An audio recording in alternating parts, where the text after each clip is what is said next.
ॐ सूर्याय नमः। ॐ आदित्याय नमः। ॐ भानवे नमः। ॐ रवये नमः। ॐ मित्राय नमः। ॐ पूखणे नमः। ॐ हिरण्यगर्भाय नमः। ॐ मरीचये नमः। ॐ सवित्रे नमः। ॐ अर्काय नमः। ॐ भास्कराय नमः। ॐ दिवाकराय नमः। ॐ प्रभाकराय नमः। ॐ लोकचक्षुषे नमः। ॐ तमोनाशाय नमः। ॐ तेजस्विने नमः। ॐ विश्वकर्मणे नमः। ॐ विश्वरूपाय नमः। ॐ हरिदश्वाय नमः। ॐ सप्ताश्वरथमारूढाय नमः। ॐ त्रिलोकेशाय नमः। ॐ लोकसाक्षिणे नमः। ॐ कर्मसाक्षिणे नमः। ॐ कलात्मने नमः। ॐ सर्वदेवात्मने नमः। ॐ लोकबन्धवे नमः। ॐ ग्रहेश्वराय नमः। ॐ ग्रहपते नमः। ॐ तपनाय नमः। ॐ तप्तचामीकराभाय नमः। ॐ सहस्रांशवे नमः। ॐ सहस्रकिरणाय नमः। ॐ जगत्पते नमः। ॐ लोकनाथाय नमः। ॐ वेदवेद्याय नमः। ॐ वेदात्मने नमः। ॐ वेदांगाय नमः। ॐ विश्वभावनाय नमः। ॐ लोकप्रकाशकाय नमः। ॐ प्रकाशात्मने नमः। ॐ लोकबन्धवे नमः। ॐ जगत्प्रकाशकाय नमः। ॐ भुवनेश्वराय नमः। ॐ विश्वनाथाय नमः। ॐ जगदीश्वराय नमः। ॐ त्रिलोकपालाय नमः। ॐ जगत्साक्षिणे नमः। ॐ अन्धकारनाशाय नमः। ॐ दयाकराय नमः। ॐ करुणानिधये नमः। ॐ धर्मात्मने नमः। ॐ धर्मपालाय नमः।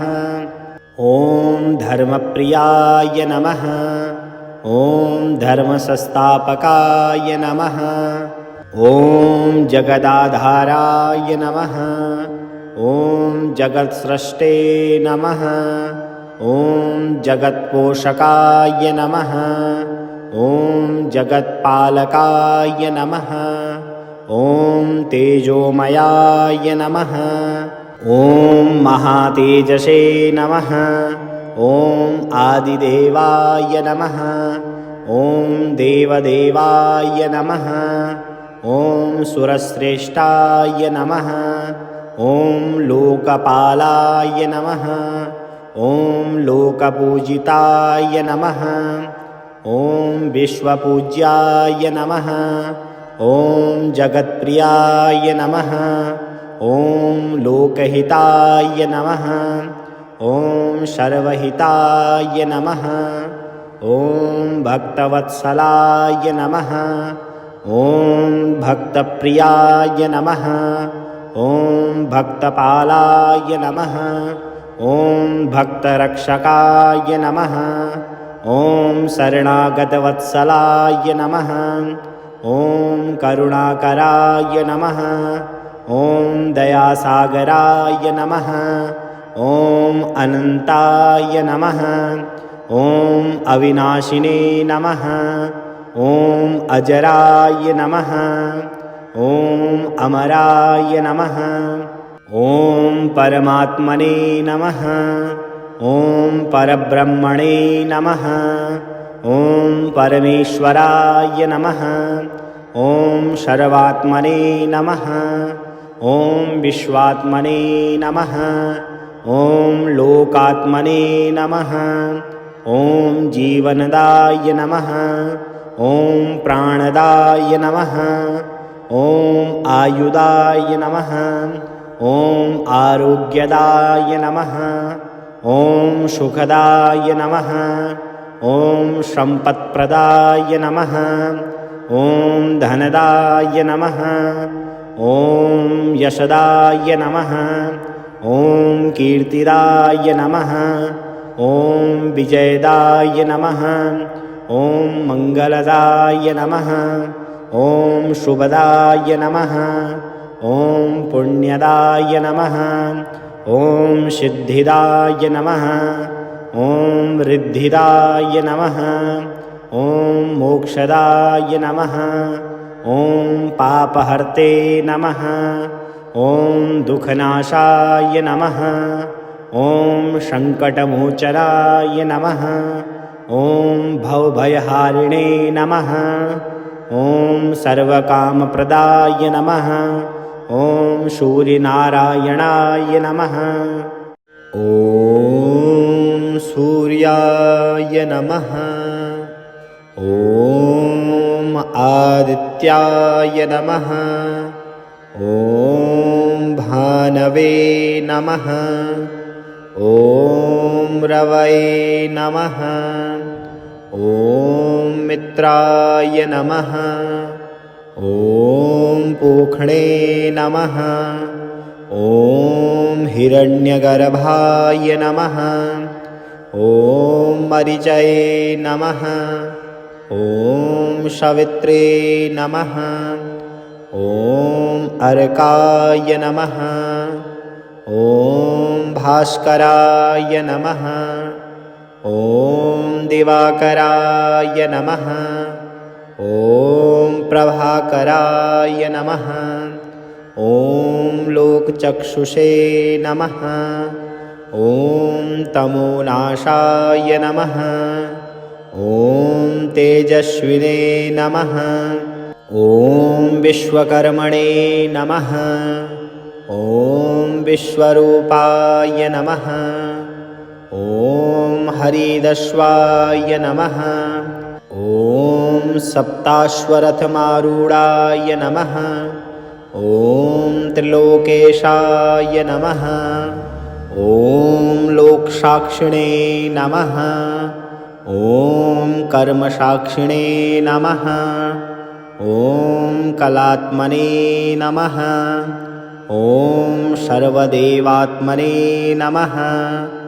ॐ लोकबन्धवे नमः। ॐ ग्रहेश्वराय नमः। ॐ ग्रहपते नमः। ॐ तपनाय नमः। ॐ तप्तचामीकराभाय नमः। ॐ सहस्रांशवे नमः।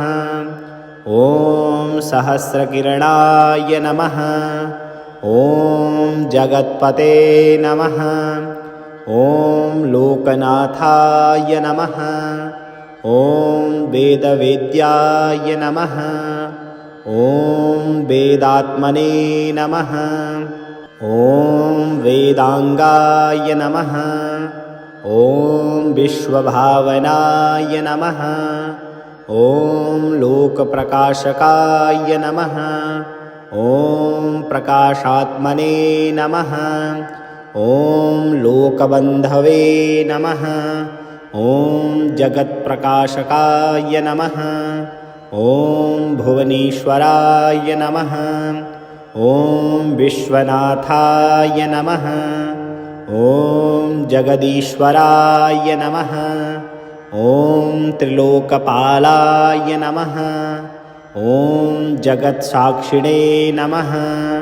ॐ अन्धकारनाशाय नमः। ॐ दयाकराय नमः। ॐ करुणानिधये नमः। ॐ धर्मात्मने नमः। ॐ धर्मपालाय नमः। ॐ धर्मप्रियाय नमः। ॐ धर्मसंस्थापकाय नमः।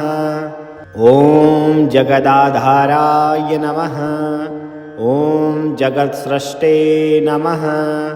ॐ जगत्पोषकाय नमः। ॐ जगत्पालकाय नमः। ॐ तेजोमयाय नमः। ॐ महातेजसे नमः। ॐ आदिदेवाय नमः। ॐ देवदेवाय नमः। ॐ सुरश्रेष्ठाय नमः। ॐ लोकपालाय नमः। ॐ लोकपूजिताय नमः। ॐ विश्वपूज्याय नमः। ॐ जगत्प्रियाय नमः। ॐ लोकहिताय नमः। ॐ सर्वहिताय नमः। ॐ भक्तवत्सलाय नमः। ॐ भक्तप्रियाय नमः। ॐ भक्तपालाय नमः। ॐ भक्तरक्षकाय नमः। ॐ शरणागतवत्सलाय नमः। ॐ करुणाकराय नमः। ॐ दयासागराय नमः। ॐ अनन्ताय नमः। ॐ अविनाशिने नमः। ॐ अजराय नमः। ॐ अमराय नमः। ॐ परमात्मने नमः। ॐ परब्रह्मणे नमः। ॐ परमेश्वराय नमः। ॐ सर्वात्मने नमः। ॐ विश्वात्मने नमः। ॐ लोकात्मने नमः। ॐ जीवनदाय नमः। ॐ प्राणदाय नमः। ॐ आयुदाय नमः। ॐ आरोग्यदाय नमः। ॐ सुखदाय नमः। ॐ सम्पत्प्रदाय नमः। ॐ धनदाय नमः। ॐ यशदाय नमः। ॐ कीर्तिदाय नमः। ॐ विजयदाय नमः। ॐ मङ्गलदाय नमः। ॐ शुभदाय नमः। ॐ पुण्यदाय नमः। ॐ सिद्धिदाय नमः। ॐ रिद्धिदाय नमः। ॐ मोक्षदाय नमः। ॐ पापहर्ते नमः। ॐ दुःखनाशाय नमः। ॐ सङ्कटमोचनाय नमः। ॐ भवभयहारिणे नमः। ॐ सर्वकामप्रदाय नमः। ॐ सूर्यनारायणाय नमः। ॐ सूर्याय नमः। ॐ आदित्याय नमः। ॐ भानवे नमः। ॐ रवये नमः। ॐ मित्राय नमः। ॐ पूखणे नमः। ॐ हिरण्यगर्भाय नमः। ॐ मरीचये नमः। ॐ सवित्रे नमः। ॐ अर्काय नमः। ॐ भास्कराय नमः। ॐ दिवाकराय नमः। ॐ प्रभाकराय नमः। ॐ लोकचक्षुषे नमः। ॐ तमोनाशाय नमः। ॐ तेजस्विने नमः। ॐ विश्वकर्मणे नमः। ॐ विश्वरूपाय नमः। ॐ हरिदस्वाय नमः। ॐ सप्ताश्वरथमारूढाय नमः। ॐ त्रिलोकेशाय नमः। ॐ लोकसाक्षिणे नमः। ॐ कर्मसाक्षिणे नमः। ॐ कलात्मने नमः। ॐ सर्वदेवात्मने नमः। ॐ लोकबन्धवे नमः। ॐ ग्रहेश्वराय नमः। ॐ ग्रहपते नमः। ॐ तपनाय नमः। ॐ तप्तचामीकराभाय नमः। ॐ सहस्रांसवे नमः। ॐ सहस्रकिरणाय नमः। ॐ जगत्पते नमः। ॐ लोकनाथाय नमः। ॐ वेदवेद्याय नमः। ॐ वेदात्मने नमः। ॐ वेदांगाय नमः। ॐ विश्वभावनाय नमः। ॐ लोकप्रकाशकाय नमः। ॐ प्रकाशात्मने नमः। ॐ लोकबन्धवे नमः। ॐ जगत्प्रकाशकाय नमः। ॐ भुवनेश्वराय नमः। ॐ विश्वनाथाय नमः। ॐ जगदीश्वराय नमः। ॐ त्रिलोकपालाय नमः। ॐ जगत्साक्षिणे नमः। ॐ अन्धकारनाशाय नमः। ॐ दयाकराय नमः। ॐ करुणानिधये नमः। ॐ धर्मात्मने नमः। ॐ धर्मपालाय नमः। ॐ धर्मप्रियाय नमः। ॐ धर्मसंस्थापकाय नमः। ॐ जगदाधाराय नमः। ॐ जगत्सृष्टे नमः।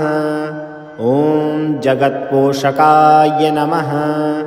ॐ जगत्पालकाय नमः। ॐ तेजोमयाय नमः। ॐ महातेजसे नमः।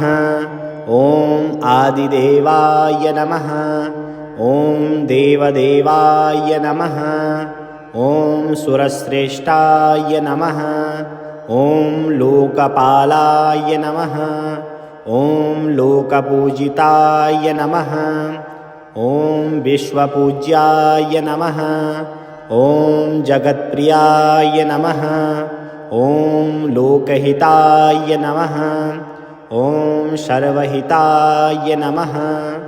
ॐ भक्तवत्सलाय नमः। ॐ भक्तप्रियाय नमः। ॐ भक्तपालाय नमः। ॐ भक्तरक्षकाय नमः। ॐ शरणागतवत्सलाय नमः। ॐ करुणाकराय नमः। ॐ दयासागराय नमः। ॐ अनन्ताय नमः। ॐ अविनाशिने नमः। ॐ अजराय नमः। ॐ अमराय नमः। ॐ परमात्मने नमः। ॐ परब्रह्मणे नमः। ॐ परमेश्वराय नमः। ॐ सर्वात्मने नमः।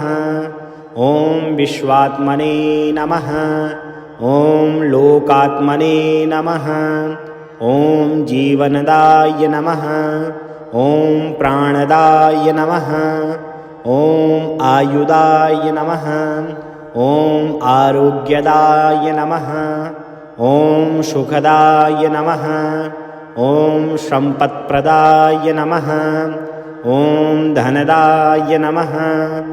ॐ यशदाय नमः। ॐ कीर्तिदाय नमः। ॐ विजयदाय नमः। ॐ मङ्गलदाय नमः। ॐ शुभदाय नमः। ॐ पुण्यदाय नमः। ॐ सिद्धिदाय नमः। ॐ रिद्धिदाय नमः। ॐ मोक्षदाय नमः। ॐ पापहर्ते नमः। ॐ दुःखनाशाय नमः। ॐ सङ्कटमोचनाय नमः। ॐ भवभयहारिणे नमः। ॐ सर्वकामप्रदाय नमः। ॐ सूर्यनारायणाय नमः। ॐ सूर्याय नमः। ॐ आदित्याय नमः। ॐ भानवे नमः। ॐ रवये नमः। ॐ मित्राय नमः। ॐ पूखणे नमः। ॐ हिरण्यगर्भाय नमः। ॐ मरीचये नमः। ॐ सवित्रे नमः। ॐ अर्काय नमः। ॐ भास्कराय नमः। ॐ दिवाकराय नमः। ॐ प्रभाकराय नमः। ॐ लोकचक्षुषे नमः। ॐ तमोनाशाय नमः। ॐ तेजस्विने नमः। ॐ विश्वकर्मणे नमः। ॐ विश्वरूपाय नमः। ॐ हरिदश्वाय नमः। ॐ सप्ताश्वरथमारूढाय नमः। ॐ त्रिलोकेशाय नमः। ॐ लोकसाक्षिणे नमः। ॐ कर्मसाक्षिणे नमः। ॐ कलात्मने नमः। ॐ सर्वदेवात्मने नमः। ॐ लोकबन्धवे नमः। ॐ ग्रहेश्वराय नमः। ॐ ग्रहपते नमः। ॐ तपनाय नमः। ॐ तप्तचामीकराभाय नमः। ॐ सहस्रांशवे नमः। ॐ सहस्रकिरणाय नमः। ॐ जगत्पते नमः। ॐ लोकनाथाय नमः। ॐ वेदवेद्याय नमः। ॐ वेदात्मने नमः। ॐ वेदांगाय नमः। ॐ विश्वभावनाय नमः। ॐ लोकप्रकाशकाय नमः। ॐ प्रकाशात्मने नमः। ॐ लोकबन्धवे नमः। ॐ जगत्प्रकाशकाय नमः। ॐ भुवनेश्वराय नमः। ॐ विश्वनाथाय नमः। ॐ जगदीश्वराय नमः। ॐ त्रिलोकपालाय नमः। ॐ जगत्साक्षिणे नमः। ॐ अंधकारनाशाय नमः। ॐ दयाकराय नमः। ॐ करुणानिधये नमः। ॐ धर्मात्मने नमः। ॐ धर्मपालाय नमः।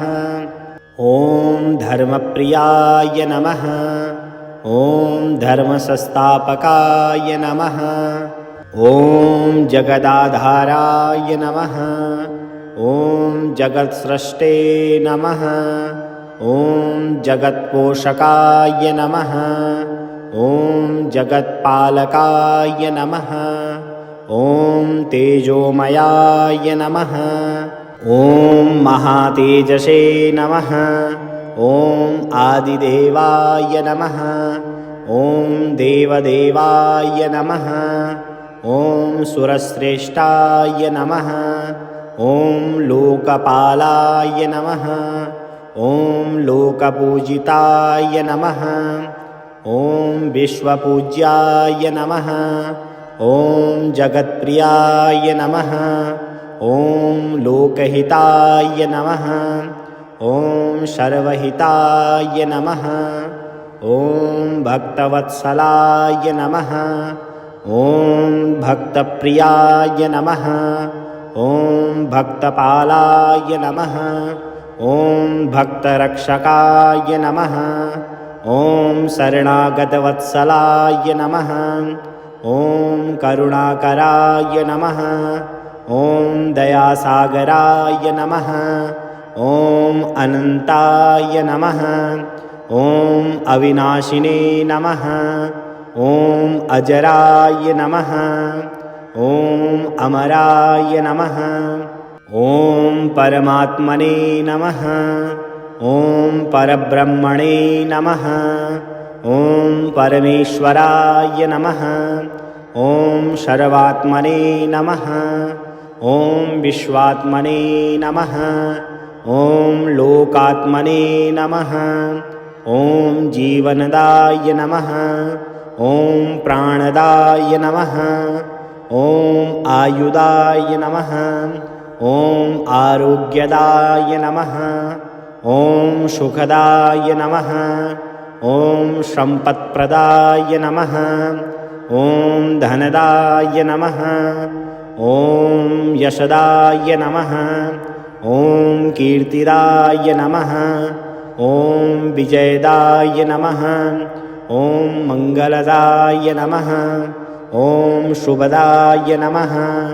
ॐ पुण्यदाय नमः। ॐ सिद्धिदाय नमः। ॐ रिद्धिदाय नमः। ॐ मोक्षदाय नमः।